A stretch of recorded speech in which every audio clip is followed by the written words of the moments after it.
All right, we also want to send it over to Dan Griffin because, Dan, it sounds like that reunification is starting right now for students released from Ingraham High School. What do we know about that process at this point?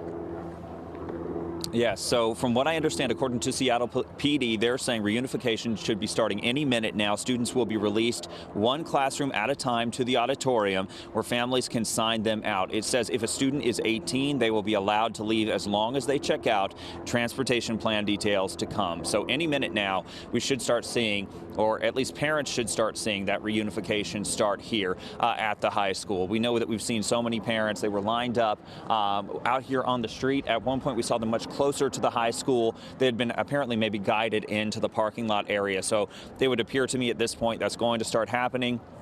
A lot of those parents we've met this morning, Jen, David, Dina, Harold that I just talked with a minute ago, Lisa from earlier, they should all be able to get together with their kids once again, give them a big hug, and start talking through everything that has happened here this morning. Certainly an emotional, draining morning, a major response here from Seattle PD. But I can tell you that just based on body language, the cruisers that we're seeing here this morning, it certainly feels like the alert level here, if you want to call it that, has certainly been downgraded as people really just kind of take a deep breath, process what has happened, and start to move forward and get back to the lives that we were living before this happened. So that's what we're seeing right now. We're watching to see if we see any families come out of the school together with their kids, the parents and kids, and maybe we'll be able to chat with them a little bit later too.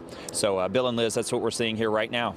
So some happy reunions happening between students and parents there at Ingraham High School as that reunification area on 135th, just on the east side of the pool, is the site for parents who want to reunite with their students. But once again, one suspect in custody, according to Seattle police, in a school shooting at Ingraham High School this morning. There was one victim that was injured. We don't have the condition of that victim right now, but we do know that this happened either on campus or very near campus about 9:55 this morning. But Seattle police arriving quickly on the scene there, secured the area, were able to secure the school in pretty short order this morning. And that shooting victim was transported then to a nearby fire department for further treatment. Also, as you just saw from Dan Griffin, that reunification for families has started right now. Students released one classroom at a time to the auditorium where families can go and sign them out. Also, if a student is 18, they're also allowed to leave as long as they check out, and then